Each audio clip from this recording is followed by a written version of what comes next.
For the strength of the pack is the wolf, for the strength of the wolf is the pack. Wolf and people. Clever. Quoting Jungle Book.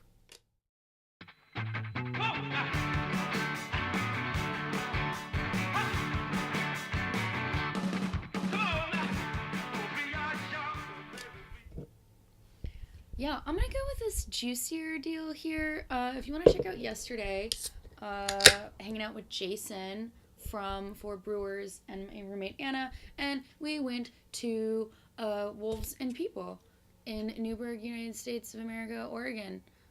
Farmhouse deal, delicious.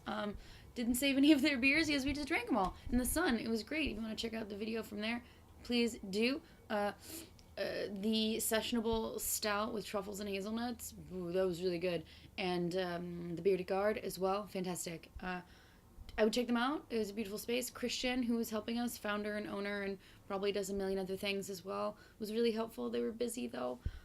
It was a Sunday. What are you gonna do? But today I wanted to talk about this haze craze, because some of you may know exactly what that is, and some of you may have no idea.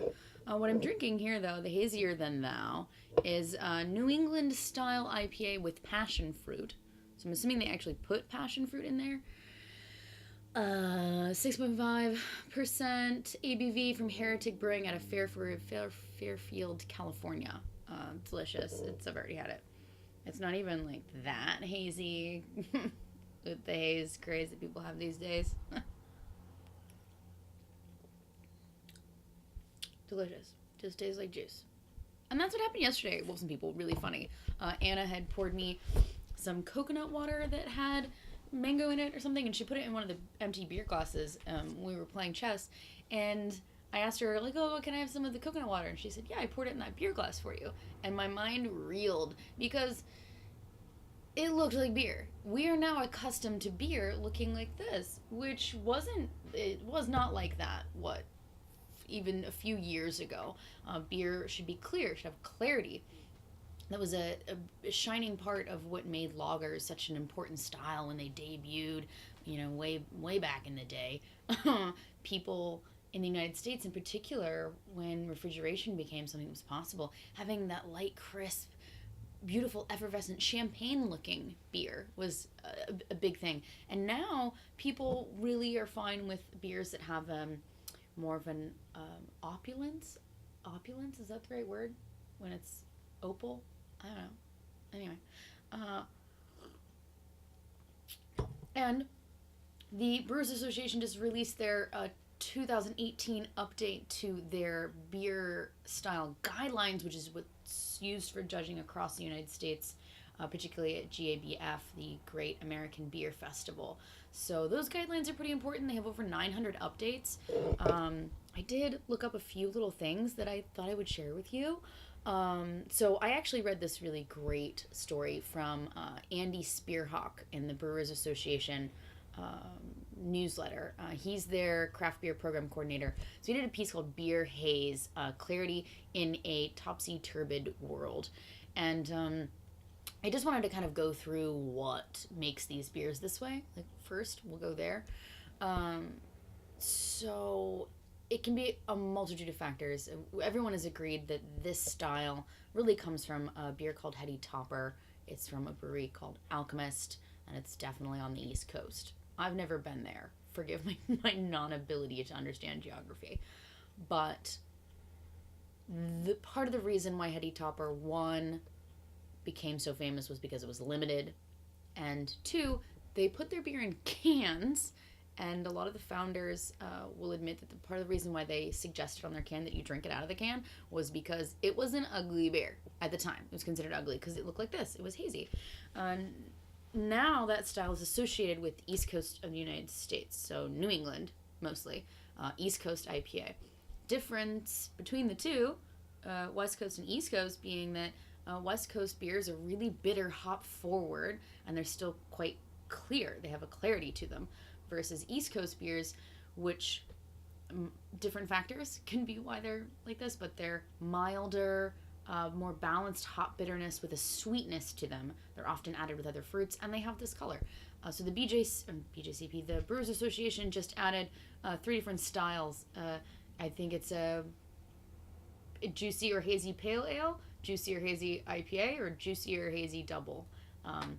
The differences between those traditionally just being mostly ABV is what you're getting in there. So alcohol content. When you're going anywhere from sessionable being the lightest up into imperial or double or triple or any of that kind of stuff that gets heavier and heavier.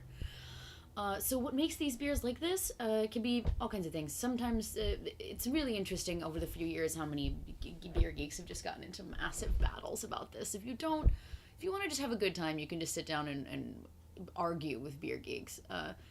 Because there's different things. It could be the yeast. That's one of them that they're using. Lower attenuating English style yeast, or even the kind of yeast that's used in Hefeweizens, which are traditionally hazy. And the yeast itself is lower attenuating, which means that it's not pulling as many particles out of the beer itself. Or it could also be that the yeast is adding those fruity aromas in there.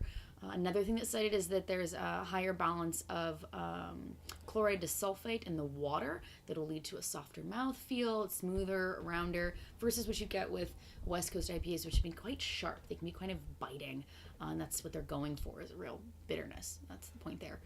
I really just want to quote this from Spearhawk because I think he kind of wraps it up. It's really funny. Hop haze is a permanent haze brought about by aggressive dry hopping. The addition of more and more hops can have repercussions on clarity, and some brewers, as well as their hophead fans, are okay with that.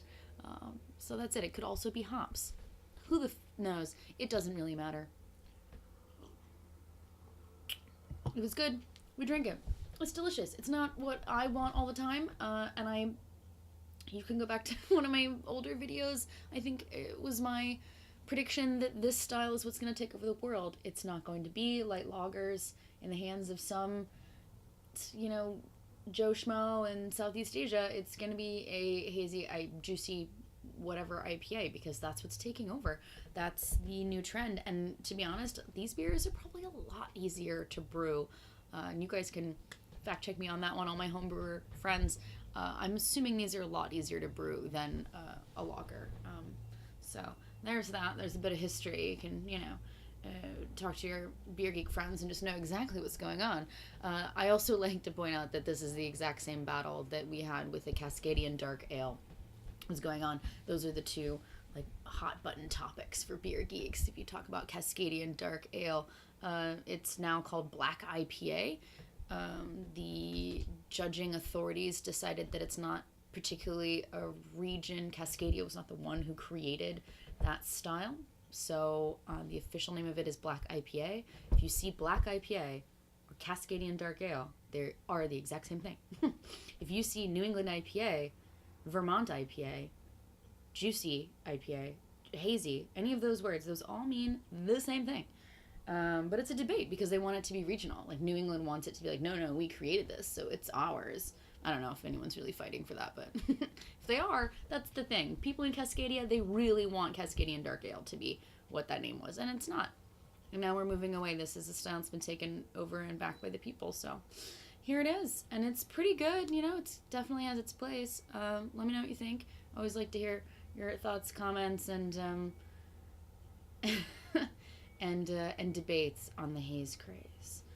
Until next time, just remember, I am definitely juicier than thou. Maybe not. I don't consider myself a juicy lady. It's a weird thing to say, isn't it? A lot of Juicy Couture when I was younger. Oh my god. If Juicy Couture got together and did some kind of a juicy hazy beer, I'd laugh.